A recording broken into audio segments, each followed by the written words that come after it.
So this is URSA.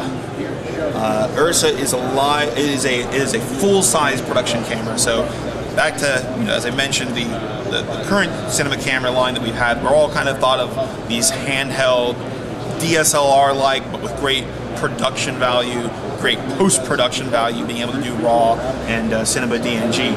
And what we were almost a little surprised with was how many guys were taking when they were putting $10,000, $30,000, $50,000 worth of equipment around it. So we had created this fantastic kind of Lego building block that everyone had been rigged up to do this kind of full-size camera. And as great as that is, we thought, we have a real opportunity to make a great full-size production camera. So that's really what kind of birthed the idea of URSA. So from a technical specification, what we're looking at here is it is a 4K camera. It is using the same sensor package as the current 4K production camera, so it's got all those same features, the super 35mm global shutter, 12 stops of dynamic range.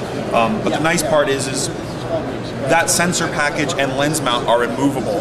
So we call it upgradable. It's not that we want someone changing it every day, but we're selling it as an EF version and a PL version of that.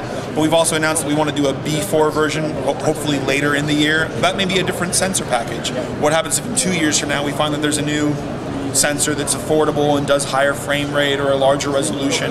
We could actually sell that as a new sensor and lens mount package and have that be an upgrade for the camera. So a great, unique feature of the camera.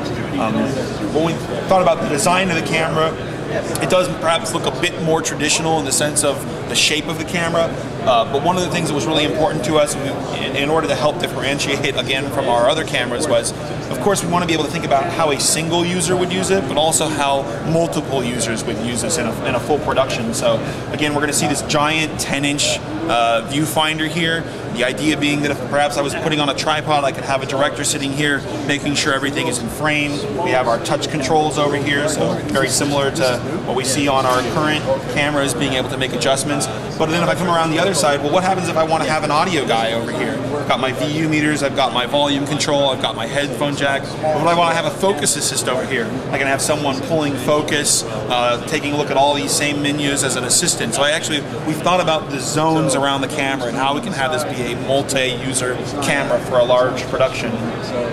Obviously, we're going to see that there's this big battery on the back. This is just a third-party battery. You have to add your own mount system, but a lot of guys have their own mounts that they can just add on to here. It's using a standard 12-volt 4-pin battery. There's no battery inside of this.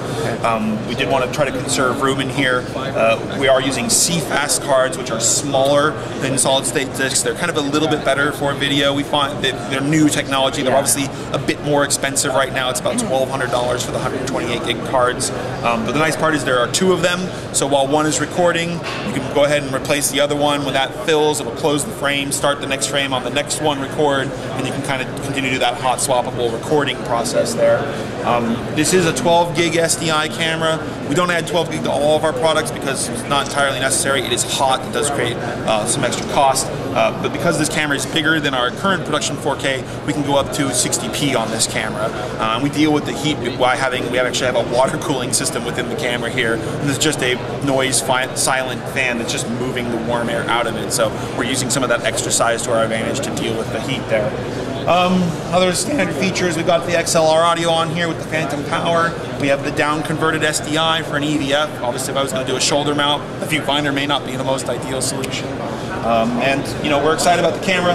We're hoping to be shipping it in July.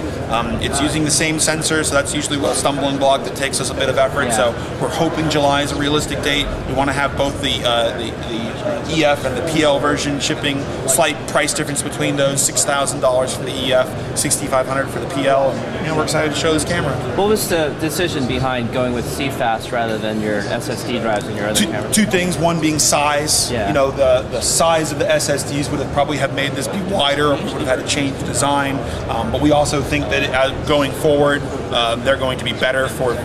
We think they'll be better for video-based solutions, perhaps being able to do higher frame rates, and the downside being that they are more expensive. The Mira is using the CFast. Yeah, CFast should be a pretty good video-based, drive solution. So what do you think has been generating more excitement, the EF or PL mount? I think at that price point. it falls into two different categories, because the guys that love the EF are the guys that have kind of been with us the whole time. Yeah. It's that DSL market that has the aspirational, you know, I was using DSLRs, you made these great cinema cameras, I understand how post-production is being helped by having ProRes and Cinema DNG RAW, and they see this camera and they say, you're taking me to the next level, we appreciate it, I can use all that same EF glass. But then there's the other guys that have always kind of been waiting for us, and they, you know, we like those cameras, but we want this full-size camera. PL is something we've never done before. People have asked about it. It's probably it's not necessarily a smaller crowd, but it is smaller for us because it's not it's the more high-end guys that have been using PL. So I think there's excitement.